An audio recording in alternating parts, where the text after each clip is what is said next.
السلام علیکم ورحمۃ اللہ وبرکاتہ۔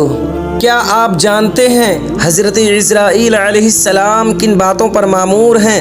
اس معلومات کو جاننے سے پہلے آپ ہمارے چینل کو سبسکرائب اور ویڈیو کو لائک ضرور کریں۔ تو اس کا جواب ہے روحوں کو قبض کرنے اور بیماریوں اور آفتوں پر مقرر ہیں۔ کیا حضرت عزرائیل علیہ السلام تنہا روحوں کو قبض فرماتے ہیں؟ تو اس کا جواب ہے بعد کی روح تنہا قبض کرتے ہیں، لیکن اکثر اپنے ماتحت فرشتوں کے ساتھ مل کر قبض کرتے ہیں۔ ان کے ماتحت بہت سے فرشتے ہیں، یہ ان کے سردار ہیں۔ حضرت عزرائیل علیہ السلام ایک ہی آن میں کتنی روحیں قبض فرما سکتے ہیں؟ تو اس کا جواب ہے 1,00,000 روحیں قبض کر لیتے ہیں۔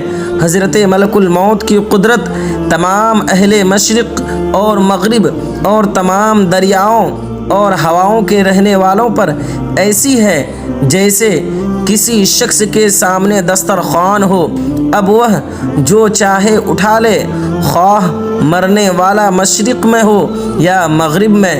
نیز اتنی روحوں کو قبض کرنے کے باوجود عبادت الہی میں بھی مشغول رہتے ہیں۔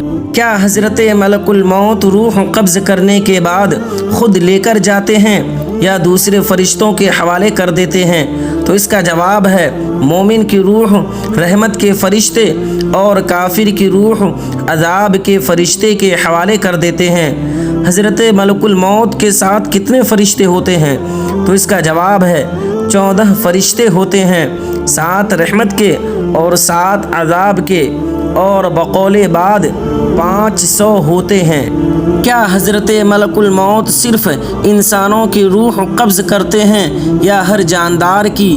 تو اس کا جواب ہے حقیقت تو خدا کو معلوم، البتہ حدیث شریف میں ہے کہ جانوروں اور کیڑوں مکوڑوں کی روحیں تسبیح میں ہیں، جب ان کی تسبیح ختم ہو جاتی ہے تو ان پر موت طاری ہو جاتی ہے۔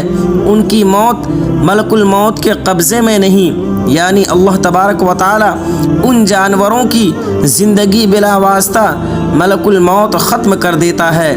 بعد روایت میں ہے کہ ملک الموت صرف انسانوں کی روح قبض کرتے ہیں، باقی ایک فرشتہ جنات کی اور ایک فرشتہ شیاطین کی اور ایک فرشتہ چرندوں پرندوں درندوں مچھلیوں کیڑوں مکوڑوں کی روح قبض کرنے پر مامور ہے۔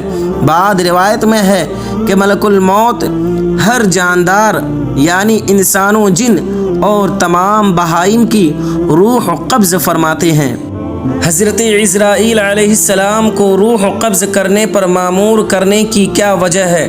تو اس کا جواب ہے یہ اور فرشتوں کے اعتبار سے زیادہ سخت ہیں، اس لیے انہیں روح قبض کرنے پر مامور کیا گیا۔ ویڈیو اچھی لگی تو لائک اور چینل کو سبسکرائب ضرور کریں۔